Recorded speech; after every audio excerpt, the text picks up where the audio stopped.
नमस्कार साथियों, Navjagriti YouTube channel में आपका स्वागत है।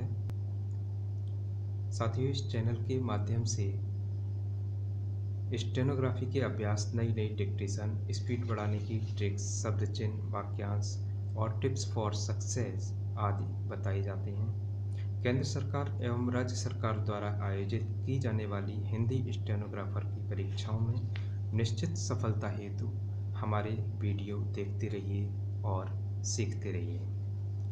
साथियों, ये सब आपको लगातार मिलता रहे, इसके लिए कृपया हमारे चैनल को सब्सक्राइब कर लीजिए और यदि आपने पहले से सब्सक्राइब कर लिया है तो आपका बहुत बहुत धन्यवाद। साथियों, शॉर्ट हैंड में किसी भी प्रकार की कठिनाई के संबंध में आप ईमेल या कमेंट द्वारा समाधान ले सकते हैं। मेरा नाम अजय सक्सेना है। साथियों, वीडियो पसंद आए तो लाइक और शेयर करना प्लीज़ मत भूलिए। साथियों, ये डिक्टेशन 85 वर्ड पर मिनट की स्पीड से है, जिसका टाइम 5 मिनट का है। स्टार्ट।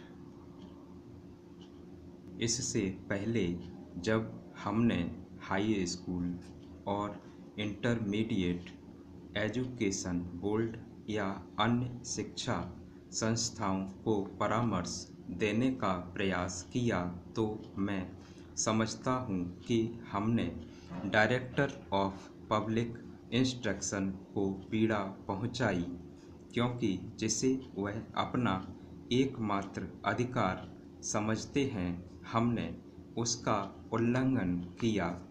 कदाचित वे नीति संबंधी प्रश्न थे जिनकी बाबत हमने डायरेक्टर ऑफ इंस्ट्रक्शन को विनम्र परामर्श देने की धृष्टता की थी, लेकिन सदन के सम्मुख, जैसा कि हाई स्कूल तथा इंटरमीडिएट एजुकेशन बोर्ड के एक सम्मानित सदस्य ने कहा है कि प्रस्तुत संबंध का विषय शिक्षा से है, मैं उन्हें संबंधित विषय का बेहतर जज समझता हूँ, क्योंकि यहाँ उपस्थित लोगों में से उनका ही संबंध बोर्ड से रहा है। यदि यहाँ दी गई हमारी सलाह बोर्ड की सलाह से राय नहीं खाती तो यह और भी जोरदार कारण है कि पब्लिक इंस्ट्रक्शन के डायरेक्टर को हमारे ऐसे दृष्टिकोण पर अपना असंतोष व्यक्त करना चाहिए।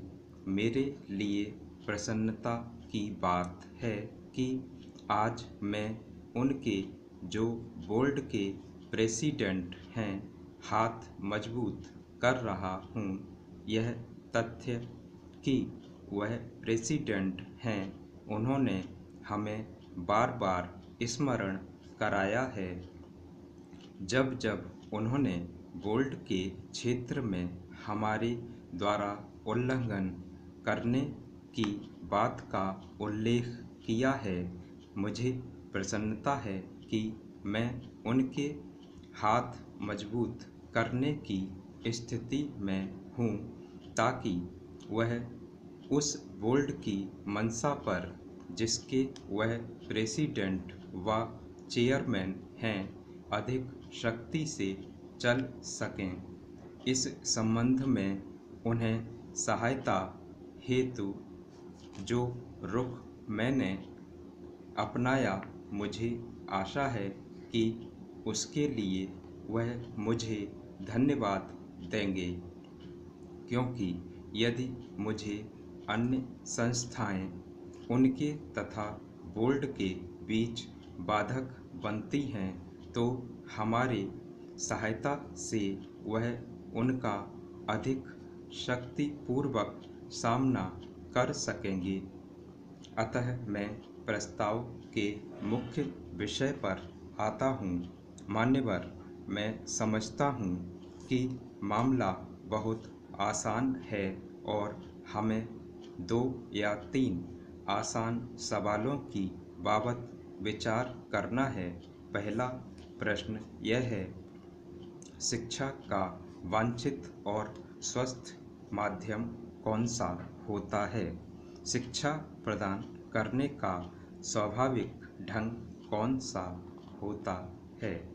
प्रत्येक समुदाय तथा सभी वर्गों के व्यक्तियों को शिक्षा प्रदान करने का स्वाभाविक ढंग कौन सा होता है?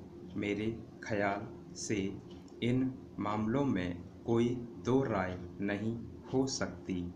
मेरे ख्याल से माननीय डायरेक्टर पब्लिक इंस्ट्रक्शन को रूसी, जापानी या चीनी भाषा के माध्यम से शिक्षा प्राप्त करने का सौभाग्य प्राप्त नहीं हुआ होगा। मैं समझता हूँ उन्हें ऐसा अवसर नहीं मिला। यह बड़ा आसान मामला है और मैं समझता हूँ कि इस संबंध में अनावश्यक रूप में भ्रांति उत्पन्न की जा रही है।